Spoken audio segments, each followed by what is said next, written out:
I suggest that he be happy with the things that I haven't brought up. I never brought up really and never really discussed why you were not at Kobe Bryant's memorial service. I never really brought up or discussed why you did not attend Dwayne Wade's Hall of Fame induction when that man was directly responsible for you capturing a championship for the first time in your career. I brought up none of that. I didn't bring up the fact that even though when people had asked, you had alluded to what had happened tragically to your son, and thank God he's okay with his heart condition. I didn't bring up the fact that even though you couldn't go to the Hall of Fame induction of Dwayne Wade weeks earlier, you were out of the country on business. I didn't bring that up. That's your personal business, okay? But the fact is, you wasn't at the Hall of Fame induction of a brother that's going to drastically assist to you being a Hall of Famer because he helped you become the champion that you are, and he was a big brother to you. I brought up none of these things. But LeBron James, at the end of the day, wants to come at me, and he's walking around pouting. Why would he be pouting? The man is 22. He is universally recognized as the Mount Rushmore of basketball. He is unquestionably one of the greatest players to have ever played basketball. I have him top 2. Stab me in the chest. Crucify me. Throw me in jail. Of the thousands upon thousands of players who have played in NBA history, I have this man number 2 overall in the history of basketball, despite Kareem Abdul-Jabbar being a 19-time All-Star, a 6-time champion, a 6-time league MVP. It was the greatest, the most trusted move, offensive move in NBA history with the Skyhook. I still had him ahead of Kareem Abdul-Jabbar. It's not enough. So much so that you go this route. It's very unfortunate that he has done this. It's very unfortunate that he has tried to ostracize me amongst the NBA community and the sports world and beyond, talking about how I talk about I'm pooping on the players and all of this other stuff. They don't bring up all the time we praise the players. I applaud them when they win.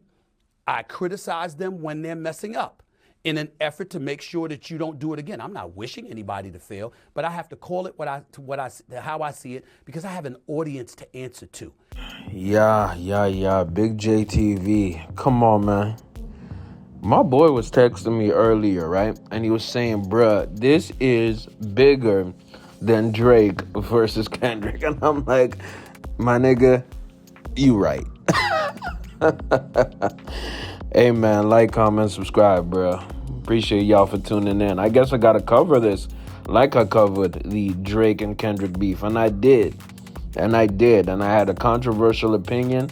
It is what it is. Go check out my video. Go check out my content. I appreciate the new people here. Don't forget to like the video. I'm going to give y'all a breakdown where we are. And right now, it's clear and it's concise. LeBron is leading this beef. LeBron is beating Stephen A. Smith, but it's getting close, and it's getting very interesting because this is heading into the playoffs. The playoffs are happening in about 3 weeks. The Lakers are going to go on a run, playing a lot of tough teams. The Lakers could either make it as a number 2 seed because the seeding is so close. Right now, I believe they're at the 5. And there's maybe 3 or 4 games that decide between, the 2nd seed in the West, which are the Denver Nuggets right now, down to the 6th seed in the West, which I think is the Clippers or something like that. So in about 2 weeks from now, the Lakers could be in the play-in or in a home field advantage in the playoffs. We don't know yet. We don't know. But let me tell you this. LeBron is having a flawless round 1. Why? Because Stephen A. Smith keeps crashing out. He keeps crashing out. And I showed y'all the video at the beginning where Stephen A. essentially went on a misinformation rant. Meaning the first thing he said in his soliloquy, which he had plenty of. I'm telling you, there is about 17-minute video on the ESPN First Take YouTube channel where Stephen A. I'm talking about, is ranting, calling LeBron a liar, calling him everything other than a piece of doo-doo. Right? I'm going to tell you like this. Stephen A. definitely has a future in politics because he can filibuster his behind off. What is filibustering? Filibustering in politics is talking a lot of nonsense to waste time in a committee meeting. Now, the rant that I put at the beginning was another rant he had on First Take this morning. I think they might have dedicated an hour on LeBron. Anyways, and barely any of it was talking about the game where LeBron had a buzzer beater game-winning shot or lay-in, tip-in. Fantastic game, by the way, versus the Pacers. They didn't talk about that. But anyways, this rant that started this was Stephen A. saying that LeBron was not at Kobe's memorial service after Kobe passed. Rest in peace.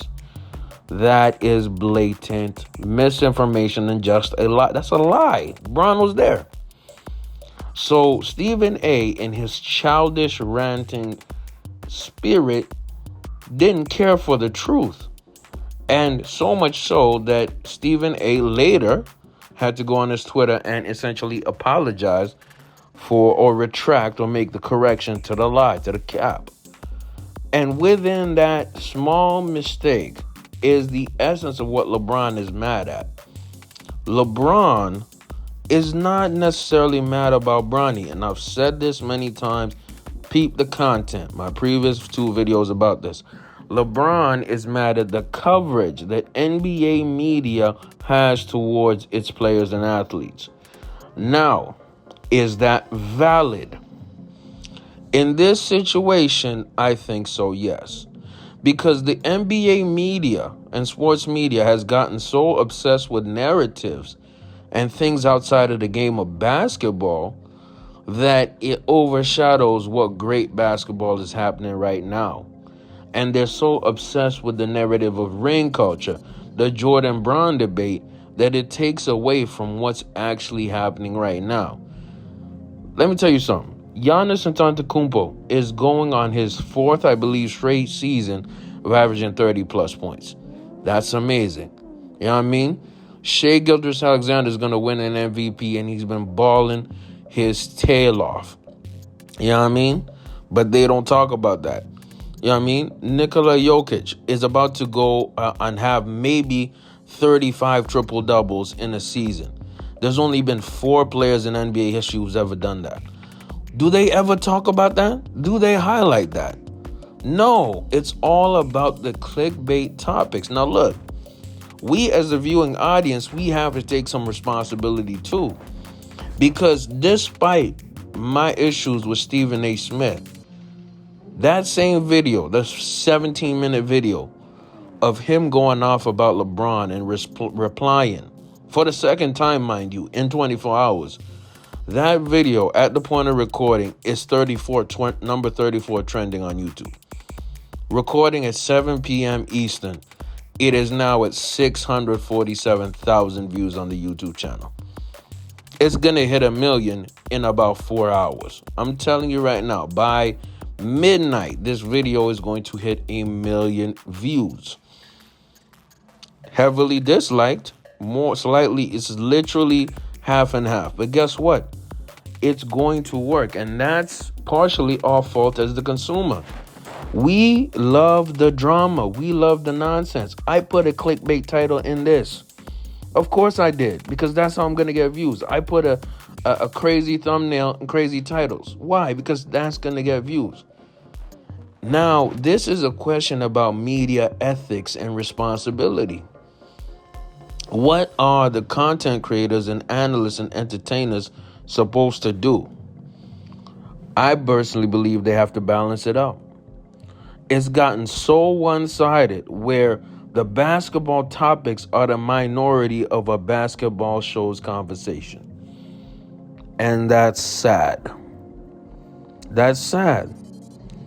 And here's the thing.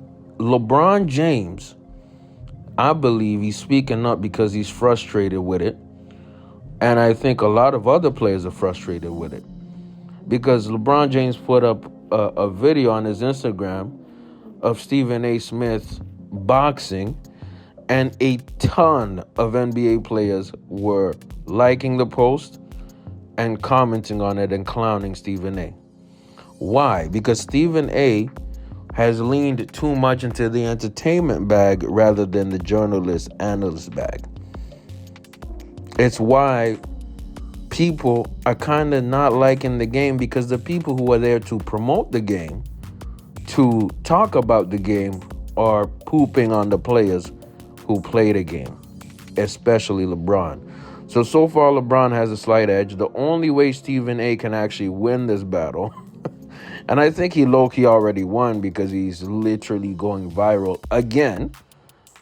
The only way Stephen A wins this, quote-unquote, wins this battle is if the Lakers do horrible in the playoffs, which will validate to a certain degree what Stephen A has always been saying, that LeBron is not who he claims to be. LeBron is a failure. LeBron is a loser.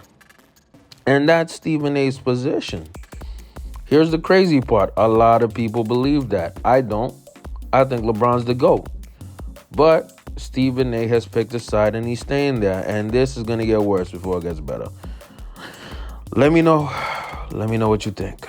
Big JTV, get in the comments, man. The biggest beef on the planet is with Stephen A and LeBron. Who would have thought in Big 25? I'm out.